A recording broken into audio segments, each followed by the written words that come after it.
Ma femme a appelé à 2 heures du matin, je dors chez ma sœur. J'ai tendu mon téléphone à sa sœur en disant. Tu n'as pas besoin de venir, David. C'est juste entre filles. Le couteau dans sa main claquait un peu trop vite contre la planche à découper, comme si elle avait besoin de courir plus vite que le poids de ses mots.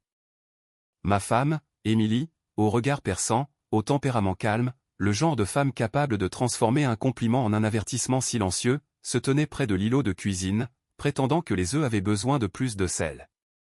Mais je la connaissais depuis assez longtemps pour entendre le ton qu'elle utilisait lorsqu'elle érigeait un mur.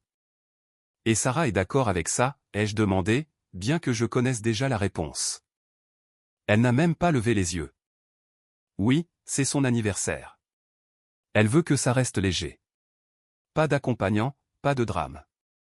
J'ai posé mon café avec précaution. Depuis quand suis-je un drame? Ses épaules se sont raidies, juste légèrement, mais elle a masqué cela par un haussement d'épaules. N'en fais pas toute une histoire. J'ai incliné la tête, l'observant attentivement. Est-ce ce que je suis en train de faire? Tu fais toujours ça, a-t-elle craqué, se tournant vers moi maintenant, les lèvres serrées. Un plan simple, et soudain, je suis jugé pour trahison. J'ai soutenu son regard. Non, tu es jugé parce que ton histoire a des trous. Sarah m'apprécie. Elle m'invite toujours, et elle a mentionné la semaine dernière à quel point la fête de l'année dernière était amusante. Tu te souviens? Elle a croisé les bras. Je ne te dois pas un compte rendu détaillé de chaque événement auquel je vais. Celui-ci est pour les filles. C'est tout. Alors pourquoi mentir? Elle a cligné des yeux. Pardon? Tu ne l'as pas mentionné avant ce matin. Pas avant de penser que je ne remarquerais rien. Ce n'est pas de la planification. C'est de la dissimulation. Sa mâchoire s'est tendue. Tu deviens paranoïaque. Il n'y a rien à cacher. Alors dis-moi la vérité. Sa voix a baissé d'une octave. Je viens de le faire. Le silence qui a suivi était épais et impitoyable. Je la fixais, essayant de reconnaître la femme en qui j'avais confiance, autrefois, sans la moindre question. Mais tout ce que je voyais maintenant, c'était de la distance, de la précision, comme si elle avait déjà répété cette confrontation et lisait un scénario. J'ai reculé lentement, laissant la tension s'installer dans l'air entre nous. Tu as raison, ai-je dit, plus calmement maintenant. Tu ne me dois rien. Pendant une seconde, elle a semblé surprise, comme si elle s'attendait à ce que j'insiste, que je crie, que je supplie, mais je ne l'ai pas fait. J'ai pris mes clés sur le comptoir et j'ai hoché la tête une fois. Amuse-toi bien, ai-je dit avec un sourire qui n'atteignait pas mes yeux. Puis je suis sorti. J'ai toujours mené une vie stable. 37 ans, responsable marketing pour une petite entreprise technologique à San Diego. J'emprunte le même itinéraire pour aller au travail, je bois le même café hors de prix au coin de la rue, et j'envoie les 3 mêmes blagues à mes copains d'université dans un groupe de discussion dont aucun de nous n'admet, secrètement, dépendre. Jusqu'à présent, mon mariage correspondait aussi à ce moule. Confortable, fiable, sans drame. Mais maintenant ma femme venait de me mentir en face à propos de son week-end. Et quelque chose en moi, quelque chose qui avait l'habitude de plier pour maintenir la paix, refusait de plier cette fois-ci. Quelque chose me disait que ce n'était pas seulement à propos d'une fête d'anniversaire. C'était le début d'une rupture. Et peut-être, juste peut-être, que j'avais fini de faire semblant de ne pas voir les fissures. Le jour suivant a été un flou de réunions et de tableurs.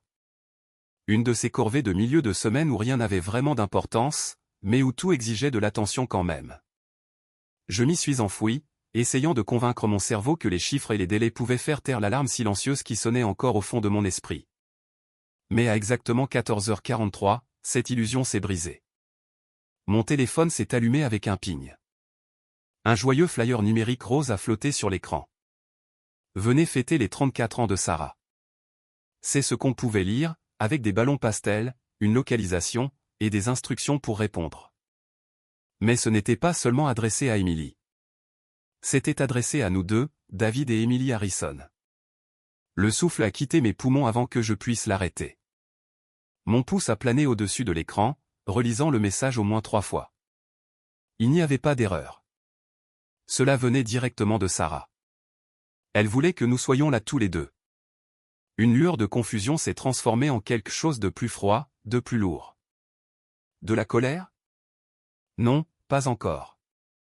Pas avant de lui donner une chance de s'expliquer. Il devait y en avoir une. Peut-être que Sarah l'avait envoyé sans réfléchir. Peut-être qu'Émilie ne savait pas. Peut-être. Mais même alors que ces pensées traversaient ma tête, je savais que ce n'était pas le cas. Ce mensonge qu'elle avait raconté dans la cuisine, ce n'était pas un malentendu. C'était un choix. Ce soir-là, autour d'un dîner de poulet grillé et de riz trop cuit, je me suis assis en face d'elle et j'ai attendu le bon moment. Émilie parlait de sa journée, de ses clients, d'un fil de discussion par email ennuyeux, d'un nouveau stagiaire qui ne savait pas épeler analytique. Son ton était léger, ses expressions animées. Pour n'importe qui d'autre, cela aurait ressemblé à une soirée normale, mais j'étudiais chaque clignement d'yeux, chaque bouchée, chaque sourire qui n'atteignait pas tout à fait ses yeux. Elle n'a pas mentionné la fête, alors je l'ai fait. J'ai reçu un SMS de Sarah aujourd'hui, ai-je dit, posant nonchalamment ma serviette sur la table. Sa main a ralenti, la fourchette planant juste au-dessus de son assiette. Ah. Elle nous a invités tous les deux à la fête.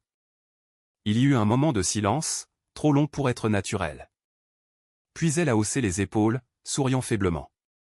Elle l'a probablement juste envoyé à tout le monde. Tu sais comment elle est.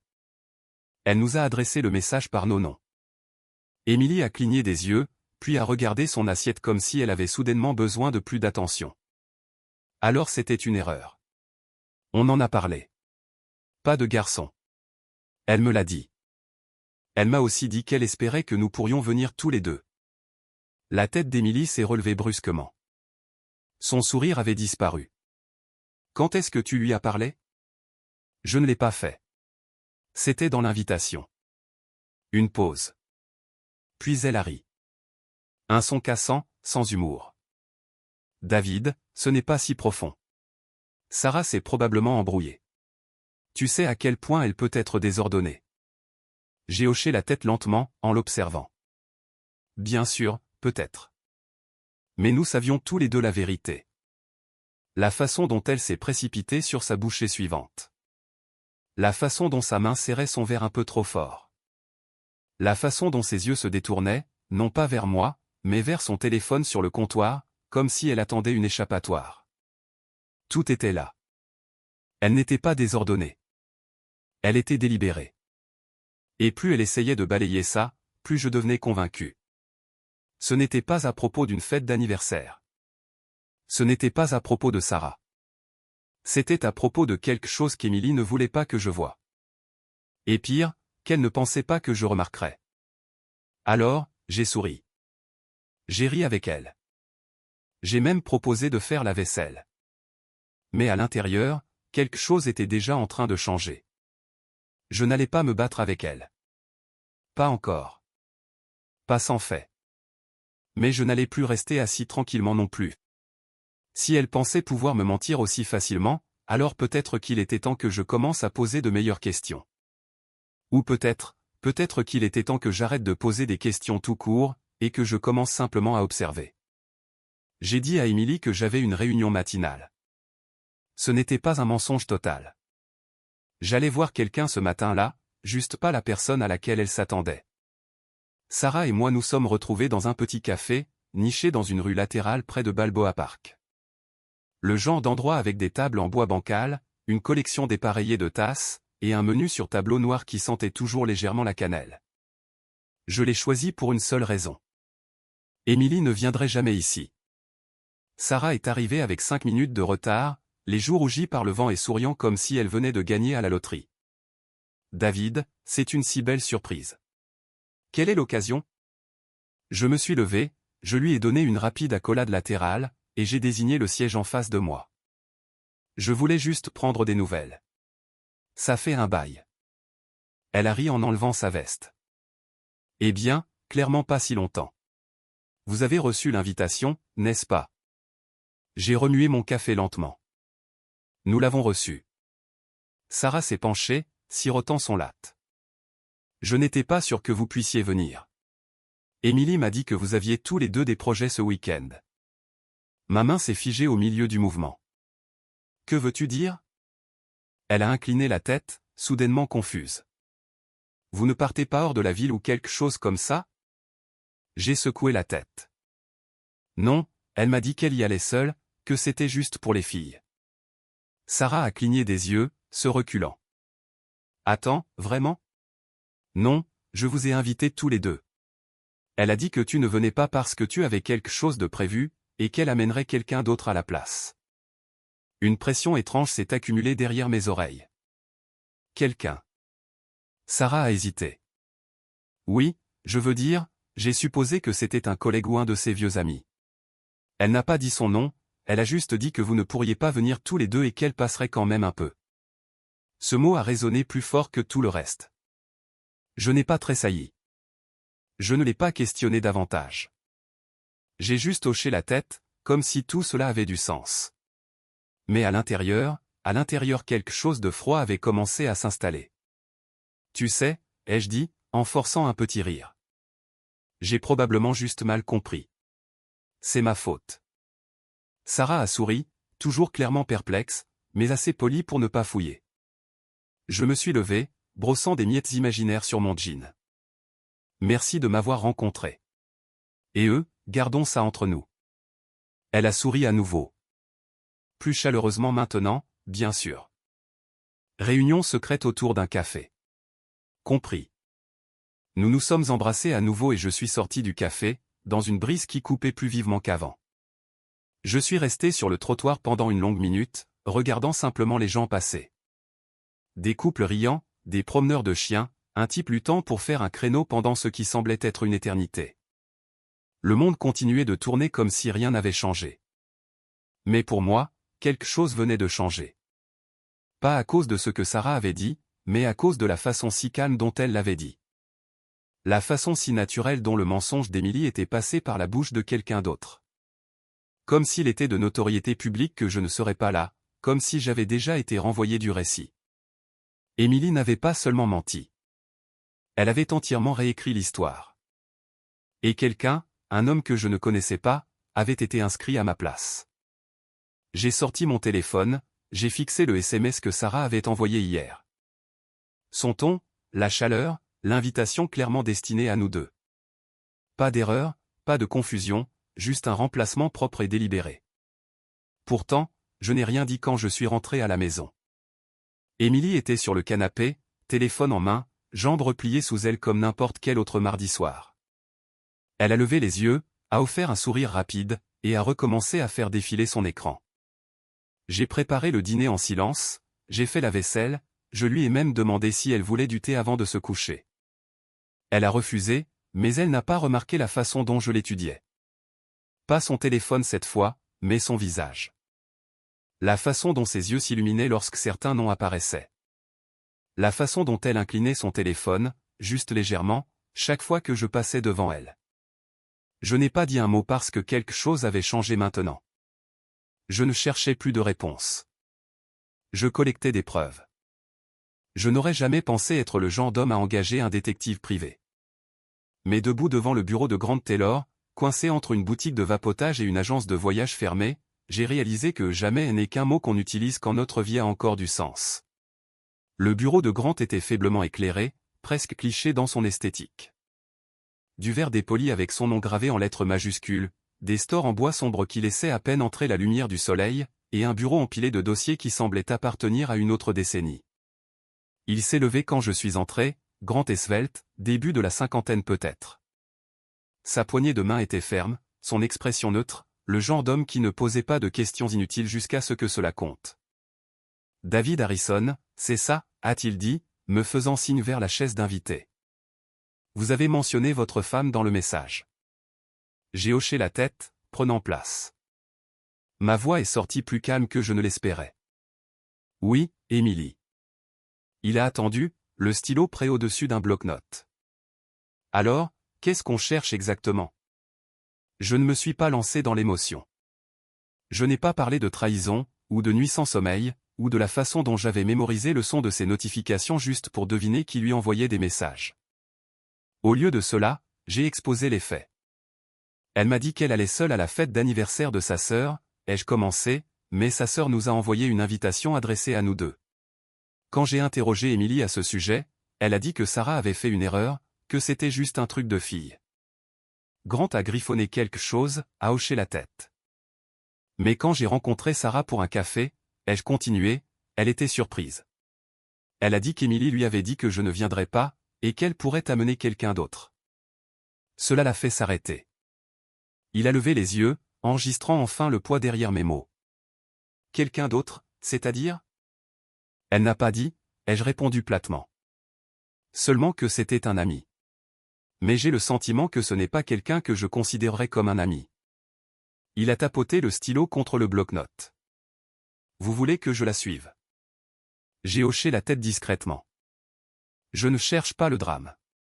J'ai besoin de la vérité. Avant de la confronter, j'ai besoin de savoir exactement ce qui se passe. Grant s'est penché en arrière, croisant les bras. Et si c'est ce que vous pensez, alors je gère ça calmement, légalement. Mais je ne m'engage pas là-dedans à l'aveugle. Il a hoché la tête une fois, respectant clairement ma retenue. A-t-elle des routines? Des lieux habituels, des endroits où elle va quand elle pense que vous ne regardez pas? Elle quitte la maison plus souvent après le travail, ai-je dit. Des courses, des cafés tardifs, des réunions vagues avec de vieux amis. Je ne pose plus de questions, mais dernièrement, elle a commencé à verrouiller son téléphone. Elle avait l'habitude de le laisser partout. Maintenant, il est toujours face contre terre ou dans sa poche. Grant a esquissé un mince sourire. C'est généralement là que la piste commence. Il a noté quelques informations supplémentaires, a demandé sa plaque d'immatriculation, la voiture qu'elle conduisait, et le nom de son lieu de travail. J'ai tout donné sans hésitation. Je commencerai demain, a-t-il dit en se levant. Donnez-moi quelques jours. Je vous contacterai si quelque chose de concret fait surface. J'ai serré sa main à nouveau et j'ai quitté son bureau avec un sentiment étrange, fait à parts égales de culpabilité, d'effroi, et de résolution. L'engager ressemblait à franchir une ligne, mais ne pas connaître la vérité. Ça me rongeait vivant. Ce soir-là, je suis rentré à la maison avec une odeur de plat à emporter. Émilie était déjà recroquevillée sur le canapé, un verre de vin dans une main, son téléphone dans l'autre. Elle a à peine levé les yeux. Longue journée, ai-je demandé, accrochant mes clés près de la porte. Elle a hoché la tête. Ouais, le boulot a été dingue. Aucune mention de qui elle avait vu, ou de ce qu'elle avait fait, ou pourquoi elle avait l'air si reposée pour quelqu'un qui prétendait être en burn-out il y a à peine 2 jours. Je me suis dirigé vers la cuisine, je me suis versé un verre, et je me suis appuyé contre le comptoir, l'observant à distance. Elle a ri soudainement, un rire calme, mais réel, à quelque chose sur son téléphone, une douceur qu'elle ne m'avait pas montrée depuis des semaines. J'ai bu une gorgée lente, sans dire un mot. La différence entre le soupçon et la certitude est une ligne mince. Et maintenant, j'avais quelqu'un qui surveillait cette ligne pour moi. Il était environ 18h30 quand je suis rentré le soir suivant. Le soleil était déjà couché, et la dernière lumière orange de la côte de San Diego saignait à travers les stores. La maison semblait inhabituellement calme, trop calme pour un soir de semaine. Je suis entré lentement, mes chaussures silencieuses sur le carrelage, et je l'ai entendu avant de le voir, le clic rapide d'un verrouillage. J'ai tourné le coin juste à temps pour voir Émilie fourrer son téléphone dans la poche de son sweat à capuche, le visage rouge et respirant légèrement plus fort que la normale. Elle a souri, mais le genre de sourire qui n'atteignait pas ses yeux. Et, tu es rentré tôt. La circulation était fluide, ai-je répondu, gardant mon ton égal. J'ai déposé mes clés dans le plateau et je me suis dirigé vers la cuisine, cherchant un verre. Elle n'avait pas bougé. Elle restait juste là près de la fenêtre, une main brossant nerveusement le bord de sa manche. J'ai gardé mon dos tourné vers elle, j'ai ouvert le frigo. Qu'est-ce qu'il y a pour le dîner? Je pensais au reste, ou peut-être commander quelque chose, a-t-elle dit, essayant trop fort d'avoir l'air décontracté. J'ai fermé le frigo. Tu as déjà envoyé un SMS à quelqu'un? Une pause, puis, pas encore. Je me suis retourné lentement, laissant le silence s'étirer juste assez. Tu avais l'air occupé avec ton téléphone il y a une seconde. Son regard s'est accroché au mien. Bref, défensif. J'envoyais un SMS à Sarah. Ouais. Elle a hésité. Ouais. J'ai hoché la tête lentement. Cool. Je lui demanderai juste demain alors. Émilie a cligné des yeux. Tu la vois demain. Elle a demandé trop vite. J'ai haussé les épaules. Elle m'a invité à choisir un cadeau ensemble pour le truc de ta mère la semaine prochaine. Je me suis dit que je l'accompagnerais. Un mensonge flagrant, mais délivré si proprement, si facilement, que même moi j'ai failli y croire. Les lèvres d'Émilie se sont pressées en une ligne fine. Elle ne me l'a pas dit. Elle a probablement oublié. La pièce était épaisse de tension maintenant, calme mais tendue. Émilie m'a tourné le dos, a fait semblant de ranger des magazines sur la table basse. Puis, de nulle part, elle s'est retournée et a demandé « Pourquoi tu agis comme ça ?» J'ai incliné la tête. Comme quoi? Passif, distant, toujours à me surveiller comme si j'avais fait quelque chose de mal. J'ai posé mon verre avec précaution. Peut-être que je commence juste à voir les choses plus clairement. Sa mâchoire a tressailli. Alors maintenant je ne peux pas avoir de vie privée. J'ai fait un pas en avant, juste légèrement, baissant la voix. La vie privée n'est pas la même chose que le secret. Tu connaissais la différence, avant. C'était ça. La première vraie fissure. Elle a attrapé son téléphone à nouveau. Pas sournoisement cette fois, mais de manière possessive, presque protectrice. Laisse-moi le voir, ai-je dit doucement, mais sans hésitation. Non, tu envoies un SMS à Sarah, n'est-ce pas? Alors ça ne devrait pas avoir d'importance. Son visage s'est durci. Tu ne me fais pas confiance. J'ai souri, mais ce n'était pas gentil. Tu m'as donné très peu de raisons de le faire. La tempête a frappé alors, non pas avec des cris, mais avec une précision glaciale. Émilie s'est lancée dans une tirade, m'accusant de devenir contrôlant, peu sûr de moi, paranoïaque. Elle s'est peinte comme la partenaire incomprise, injustement scrutée pour vouloir simplement de l'espace. Mais je n'ai pas mordu à l'hameçon. Pas cette fois. Tu as verrouillé ton téléphone à la seconde où je suis entré, ai-je dit calmement. Tu n'envoyais pas de SMS à ta sœur. Et la dernière fois que j'ai posé une question, tu m'as menti en face à propos d'une fête. Sa bouche s'est ouverte, puis refermée. Elle savait que je l'avais coincée. Pourtant, elle a tenté une dernière défense. Je ne te dois pas un compte rendu complet de chaque seconde de ma journée. Non, ai-je convenu. Mais tu me dois de l'honnêteté, et dernièrement, j'ai dû la chercher partout sauf chez toi.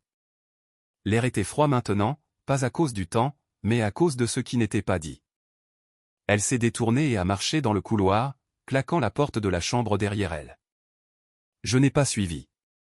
Je me suis assis seul dans la pénombre de notre maison silencieuse, et j'ai sorti mon téléphone. Pas encore de SMS de Grant, mais je savais qu'il arrivait. Et peu importe ce qu'il trouverait, j'étais prêt maintenant, car ce soir confirmait ce que je pressentais depuis le début. La vérité ne se cachait pas. Elle attendait juste d'être exposée. Le samedi a frappé avec le poids de l'inévitabilité. Je ne m'attendais pas à la paix. Plus maintenant. Ce que j'attendais, c'était la clarté. Et à 15h12, elle est arrivée. Le SMS de Grant était court, efficace, brutal. Votre femme a rencontré un homme devant le café Margot. 13h17, a marché jusqu'au parking. Est monté dans sa voiture. Parti 42 minutes. Pas de main dans la main, mais familier. Nous suivrons avec des photos. J'ai fixé le message jusqu'à ce que les mots cessent d'avoir un sens. Pas parce que j'étais choqué, mais parce que je ne l'étais pas. Je m'étais préparé à cette vérité. Je m'en étais enveloppé comme d'une armure. Pourtant, le voir par écrit, venant de quelqu'un qui n'avait aucune raison de mentir, a apporté une étrange immobilité. Pas de rage, pas de désespoir, juste une confirmation. Émilie n'était pas seulement distante. Elle était partie. J'ai répondu par SMS. Merci. Restez discret. Continuez à surveiller. Puis j'ai glissé mon téléphone dans ma poche et je suis entré dans la bijouterie la plus proche. Le vendeur m'a accueilli avec un sourire. Vous cherchez quelque chose de spécial? J'ai hoché la tête, choisissant un collier avec une chaîne en or délicate et un minuscule pendentif en saphir. La pierre de naissance de Sarah. Élégant, discret, quelque chose qu'elle n'attendrait pas mais qu'elle apprécierait. C'est pour un anniversaire, ai-je dit en signant le reçu. Au moment où je suis rentré à la maison, Émilie était déjà dans la chambre, la porte entr'ouverte, la voix basse. Je pouvais l'entendre faire les 100 pas. Elle ne savait pas que j'étais rentré. Je n'ai pas écouté aux portes. Je n'en avais pas besoin. J'ai placé une boîte emballée dans mon tiroir, je l'ai verrouillée, et je suis allé à la cuisine pour préparer le dîner. Je savais qu'elle ne mangerait pas. Nous n'avons pas beaucoup parlé ce soir-là. Elle était tendue, vérifiant son téléphone plus que son reflet, et a sursauté quand je lui ai demandé si elle restait dormir chez Sarah après la fête demain. Probablement, a-t-elle marmonné. On veillera tard à discuter. J'ai hoché la tête. C'est logique. Dis-lui que je lui souhaite un bon anniversaire. Elle n'a pas croisé mon regard. Alors qu'elle quittait la pièce, j'ai jeté un coup d'œil à la porte. Je ne prévoyais pas de l'arrêter, la laisser partir, la laisser mentir une fois de plus, car je n'allais pas la confronter en privé. J'allais laisser la vérité faire cela pour moi publiquement, sans équivoque. Et Sarah, elle n'était pas juste une alliée maintenant. Elle était la seule personne qu'Émilie ne pouvait pas manipuler. Au moment où j'ai atteint le porche de Sarah, le soleil avait glissé derrière les maisons et laissé la rue dans cette douce teinte dorée que seules les soirées de San Diego savent retenir. Sa maison était magnifique, des décorations de bon goût, des serpentins pastels flottant dans la brise, des rires s'échappant des fenêtres comme s'ils y avaient leur place. On n'aurait jamais deviné que cette célébration tranquille était devenue l'axe autour duquel tout dans ma vie tournait désormais. J'ai ajusté mon manteau, senti le poids de la boîte du collier dans la poche intérieure, et j'ai sonné. Sarah a ouvert la porte presque instantanément, et pendant un instant, juste une seconde, ses yeux ont balayé l'espace derrière moi comme si elle s'attendait à quelqu'un d'autre. Mais quand elle a vu que j'étais seul, son expression s'est transformée en quelque chose de plus chaleureux. « David » a-t-elle souri. « Tu es venu ?»« Bien sûr » ai-je dit en entrant. « Je ne manquerais ça pour rien au monde. » Elle m'a serré dans ses bras, pas poliment, mais avec les deux bras, comme quelqu'un de reconnaissant pour quelque chose qu'il ne pouvait pas tout à fait nommer. À l'intérieur, la maison était vivante. Des amis étaient regroupés près de la table à manger, sirotant du vin et piquant des cubes de fromage avec des cure-dents. Il y avait un faible bourdonnement de conversation, brisé de temps en temps par de doux éclats de rire. De la musique jouée depuis une enceinte sur l'étagère, Fleetwood Mac, je crois. Et pourtant, l'absence était bruyante. Émilie n'était pas là. Pas même un murmure de son parfum. Pas un de ses rires étudiés, juste un espace vide là où elle aurait dû se tenir. Sarah m'a conduit dans la cuisine où se déroulait la vraie action. Le gâteau en train d'être glacé, les cadeaux empilés sur le comptoir, quelqu'un essayant d'ouvrir une bouteille de Prosecco avec un peu trop d'enthousiasme. « Tu vas bien » a-t-elle demandé d'une voix feutrée quand personne d'autre n'était proche. J'ai hoché la tête.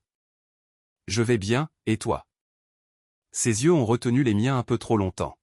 « Disons juste que je suis contente que tu sois là. » Nous n'avons pas parlé de sa sœur. Nous n'avions pas à le faire. C'était le genre de silence que deux personnes partagent quand elles ont toutes les deux cessé de faire semblant. Plus tard, alors que les gens se dirigeaient vers le salon, j'ai tendu à Sarah la petite boîte cadeau bleu marine. « Qu'est-ce que c'est » a-t-elle demandé, souriant déjà en défaisant le ruban. « Eh, merci » ai-je dit simplement. « Pour être exactement qui tu es. » Elle l'a ouverte, et son souffle s'est coupé juste légèrement. « David, c'est magnifique. » J'ai haussé les épaules. « Pas autant que ce que tu mérites. » Elle s'est penchée et a touché mon bras. Léger, mais persistant. « Tu n'étais pas obligé. » Je le voulais. Il y eut une immobilité entre nous alors. Le genre qui porte du poids. Quelque chose de non dit flottait dans l'air. De la gratitude peut-être, ou de la compréhension, ou quelque chose que nous n'étions pas tout à fait prêts à nommer. À travers la pièce, quelqu'un a allumé les bougies sur le gâteau et le groupe a commencé à chanter. Sarah s'est excusée avec une pression chaleureuse sur ma main, rejoignant le cœur avec cette voix brillante qui était la sienne. Je suis resté en retrait, laissant le moment se dérouler. Les gens riaient, applaudissaient, passaient des assiettes de gâteaux. La maison était pleine, mais étrangement paisible. J'ai souri. J'ai raconté des histoires. J'ai ri à tous les bons moments. Et à travers tout cela, j'ai joué le mari dévoué qui n'avait rien à cacher. Parce que ce soir n'était pas à propos de confrontation. Ce soir était à propos de précision. La laisser penser qu'elle s'en était tirée. La laisser croire que j'étais toujours à la maison à attendre. Plus longtemps elle jouerait son jeu, plus l'échec et mat seraient propres. La soirée s'est installée dans ce rythme chaleureux de familiarité. Gâteau mangé, vin coulant à flot, conversation bouclant sur des rires. Je venais de sortir sur le patio arrière de Sarah, profitant d'un rare moment de calme, quand mon téléphone a vibré dans la poche de ma veste. Émilie. Je l'ai laissé sonner 2 fois avant de répondre, marchant lentement vers l'intérieur, passant devant des étrangers souriants qui n'avaient aucune idée qu'un règlement de compte était sur le point d'atterrir au centre de la pièce. Ai-je dit d'une voix égale. Sa voix est parvenue un peu trop enjouée. Je voulais juste te dire que je reste dormir chez Sarah ce soir. On boit du vin, on parle de vieux trucs. C'est bien. On en avait besoin toutes les deux. J'ai fait une pause au seuil du salon où Sarah riait avec 2 amis. Mon pouce a plané près du bouton haut-parleur, mais je n'ai pas appuyé dessus. Au lieu de cela, j'ai dit, juste assez fort pour que Sarah entende, c'est génial. Avant que tu ne sois trop à l'aise, pourquoi ne souhaites-tu pas un joyeux anniversaire à ta sœur? Il y eut un moment de silence à l'autre bout. Attends, quoi? Le ton d'Émilie a baissé d'une octave. Je marchais déjà vers Sarah, tendant le téléphone avec un sourire poli. Elle veut te dire bonne nuit. Sarah a haussé un sourcil. Elle a pris le téléphone sans hésitation, comme si elle savait déjà ce qui arrivait. Elle l'a porté à son oreille. Salut, et aime. Peu importe ce qu'Émilie était en train de dire, peu importe l'excuse ou l'histoire qu'elle était à mi-chemin de raconter, elle a trébuché sur ces mots de manière audible. Je pouvais entendre le ton frénétique à travers le petit haut-parleur. Sarah ne l'a pas laissé finir. Elle a souri, un sourire facile et sans effort, et a dit « Joyeux anniversaire à moi ». Puis elle a raccroché. La pièce n'est pas tombée dans le silence, pas complètement, mais quelque chose a changé dans l'air. Le bourdonnement de la conversation s'est atténué juste légèrement, comme si la musique avait baissé d'un ton. Sarah m'a rendu le téléphone sans un mot. Pas de drame, pas de voix élevée, juste un geste parfaitement chronométré qui a tranché à travers tout. J'ai glissé mon téléphone dans ma poche et j'ai hoché la tête pour la remercier. Sarah n'a pas parlé, mais le regard dans ses yeux en disait assez. Maintenant elle sait que nous savons, et c'était suffisant. Je suis resté 1 heure de plus. J'ai parlé, j'ai ri, je me suis fondu dans la masse, mais le courant sous-jacent était là. Tendu, tranchant comme un rasoir. La nouvelle allait se répandre. Peut-être pas par les ragots, mais par cette énergie subtile que les gens captent toujours quand quelque chose a changé sous la surface. Quand j'ai finalement fait mes adieux, Sarah m'a accompagné à la porte. Sa main a effleuré la mienne sur le seuil. « Tu es sûr que tu es prêt pour ce qui vient après ?» a-t-elle demandé doucement. J'ai hoché la tête. Prêt depuis le moment où elle a menti. Elle s'est penchée et a embrassé ma joue. Alors ne flanche pas. Pas maintenant. Je suis sorti dans l'air frais de la nuit, ces mots résonnant dans ma tête, parce qu'Émilie n'avait aucune idée à quel point tout s'était effondré en ce simple moment. Elle pensait pouvoir contrôler l'histoire de loin. Mais maintenant l'histoire parlait d'elle-même. Ça lui a pris 22 minutes. C'est le temps qu'il a fallu pour que le mensonge implose. Juste assez de temps pour que la panique s'installe, que la rage suive, et que l'ego la conduise droit dans la tempête qu'elle s'était elle-même construite. La porte d'entrée de la maison de Sarah s'est ouverte avec un claquement sec. Et elle était là, Émilie. Les cheveux à moitié tirés en arrière comme si elle s'était habillée à la hâte. Le souffle court d'avoir couru ou crié, ou les deux. Ses talons claquaient contre le parquet comme des coups de feu. Dans la pièce, les gens se sont figés au milieu d'un rire, d'un verre, d'une chanson. Elle n'a pas regardé autour d'elle, n'a pas offert de sourire. Ses yeux se sont verrouillés directement sur sa sœur d'abord, puis sur moi. Je suis juste sorti faire un tour, a-t-elle dit trop fort. J'étais dans le coin et j'ai pensé m'arrêter. Personne n'a bougé. Sarah était toujours debout près de la table à gâteau. Son verre de vin n'a même pas tremblé. La voix d'Émilie s'est tendue. Trop rapide, trop défensive. Tu aurais pu me dire que tu avais des gens ce soir. Je pensais que c'était juste un truc pour le déjeuner. Sarah a incliné la tête, son expression illisible. Tu savais que c'était mon anniversaire. Les lèvres d'Émilie se sont entr'ouvertes puis fermées. Ses yeux se sont tournés vers moi. Je n'étais pas loin, juste pour me vider la tête. Je ne savais pas qu'il serait là. J'ai fait un pas en avant, posant mon verre. Calme, délibéré. Je suis ici depuis que ça a commencé. Émilie, ai-je dit, depuis avant que le gâteau ne soit coupé. Depuis que les premiers invités sont arrivés. Sarah s'est approchée, elle aussi, sa voix douce, inébranlable. Et moi aussi. Émilie a ouvert la bouche, l'a refermée à nouveau. Ses joues ont rougi, non pas d'embarras, mais de fureur. Tu m'as piégé, a-t-elle sifflé, regardant droit vers sa sœur. Sarah n'a pas tressailli. Tu as menti. Tu es censé me soutenir, a craqué Émilie. Tu es ma sœur, Sarah, pas la sienne. Et pourtant, a dit Sarah froidement. C'est le seul qui a été honnête avec moi pendant tout ce temps. Ça a fait son effet. On pouvait entendre la pièce retenir son souffle. Chaque fourchette s'est arrêtée en l'air. Chaque conversation s'est tue. La voix d'Émilie est tombée à un ton dangereux. Alors, c'est ça? Vous deux complotant dans mon dos. Elle s'est tournée vers moi, les yeux perçants. Tu l'as utilisé. Tu as traîné ma famille là-dedans pour faire une scène parce que quoi, tu ne pouvais pas supporter un peu de distance? J'ai secoué la tête une fois. Non, j'ai très bien géré la distance. Ce que je ne pouvais pas supporter, c'était la manipulation, les mensonges quotidiens. Et te regarder réécrire chaque coin de notre vie comme si c'était ta scène. Sa bouche s'est tordue, mais avant qu'elle ne puisse répondre, Sarah a levé une main, non pas en colère, mais comme une ligne silencieuse tracée dans le sable. Arrête, a-t-elle dit. Émilie a cligné des yeux. La voix de Sarah était calme, mais indubitablement ferme. Tu n'étais pas juste sorti faire un tour. Tu n'étais pas dans le coin. Tu n'as jamais eu l'intention de venir ici. Tu pensais pouvoir dire que tu étais avec moi, tout comme tu l'as fait avant. Mais ce soir, David est venu et maintenant le masque est tombé. Silence. Un silence froid et étiré que personne n'osait combler. Émilie a regardé autour d'elle. Puis elle a vraiment regardé les gens qu'elle connaissait, des amis avec qui elle avait grandi, des collègues venus célébrer. Et tous la regardaient maintenant, non pas avec pitié, ni même jugement, mais avec une réalisation silencieuse, aux yeux écarquillés, que quelque chose avait changé, qu'ils avaient vu derrière le rideau. Sa bouche s'est serrée, sa posture s'est durcie, et sans excuse, sans retraite, elle s'est tournée et est sortie, claquant la porte derrière elle avec assez de force pour faire trembler les fenêtres. La fête n'a pas repris tout de suite. Tout le monde est resté immobile, incertain si le charme était rompu. Puis Sarah a pris son vin, a bu une gorgée, et m'a regardé. Ça va? J'ai hoché la tête.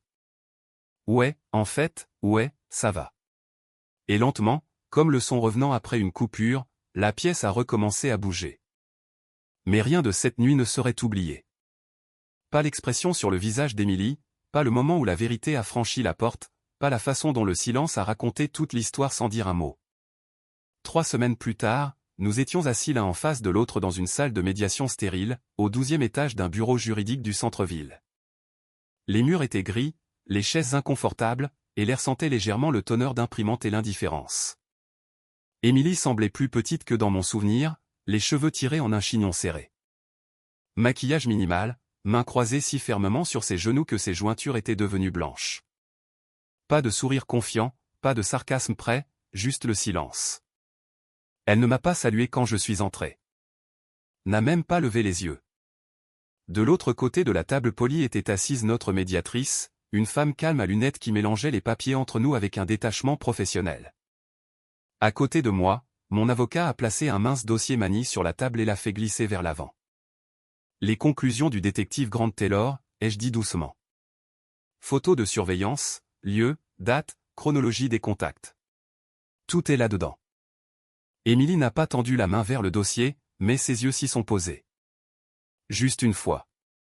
Je ne suis pas là pour t'embarrasser, ai-je ajouté. Je suis là pour clore ça proprement. Elle a finalement levé les yeux.